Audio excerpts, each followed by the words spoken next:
সহানুভূতির সত্য রূপ। আটপৌরে জীবনে অভ্যস্ত একটা মেয়ে, পেশায় একজন নার্স, জীবনটাকে নিজের মতো করে দেখতে ভালোবাসে। নিজেকে ধরাবাঁধা জীবনের বাইরের বাসিন্দা ভাবতেই সে স্বাচ্ছন্দ্য বোধ করে। অন্য ধর্মের হওয়ায় ইসলাম সম্পর্কে তেমন কিছুই জানত না সে। সারাদিন হাসপাতালের কাজ শেষ করে বাসায় এসে টিভি দেখা, গান শোনা, এই গণ্ডিতে আবদ্ধ তার জীবন। গান যেন তার জীবনের সবটা জুড়ে। একদিন টিভি দেখার সময় চ্যানেল বদলাতে বদলাতে হঠাৎ চোখ আটকে যায় একটি অনুষ্ঠানে। ইসলাম নামের একটি ধর্ম নিয়ে কিছু বলা হচ্ছে সেখানে। মেয়েটি মনোযোগ দিয়ে দেখতে থাকলো ঠিকই, কিন্তু আকর্ষণীয় কিছুই পেল না সেদিন। বরং অনেক কিছুই অর্থহীন মনে হলো তার কাছে। টিভি বন্ধ করে উঠে গেল সে।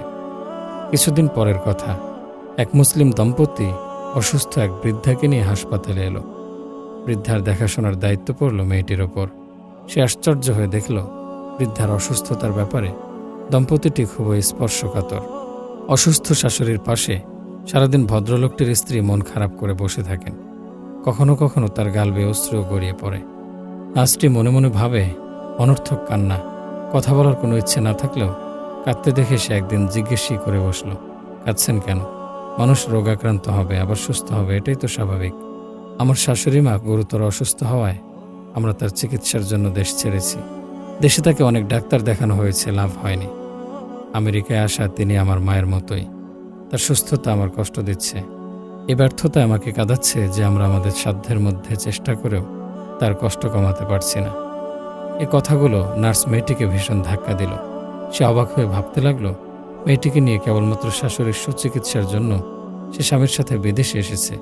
প্রতি মুহূর্ত জেগে আছে, পাশে বসে আছে। অথচ আমি আমার নিজের মায়ের জন্য এত কিছু করার কল্পনা করতে পারি না। এমনকি মা এখন কেমন আছেন তাও আমার জানা নেই।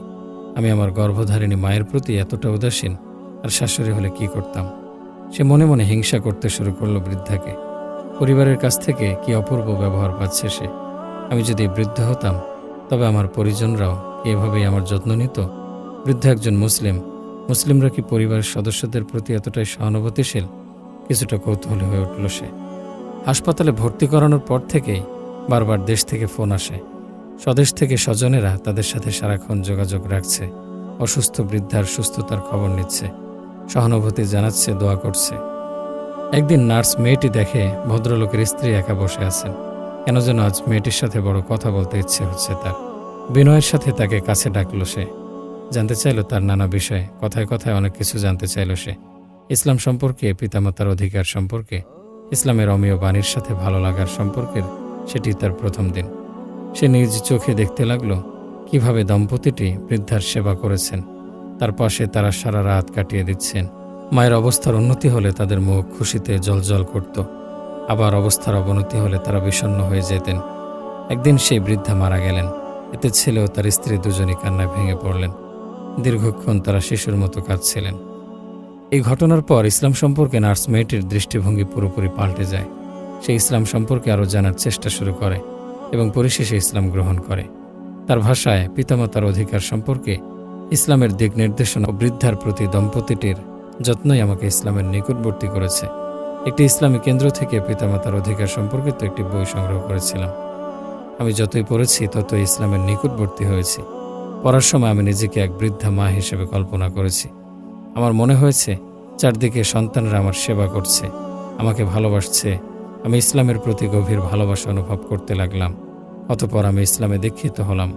প্রজ্ঞাময় ইসলামী শিক্ষার অপূর্ব ভাণ্ডার না দেখে, শুধু পিতামাতার অধিকার সম্পর্কে জেনেই আমি মুসলিম হয়েছি।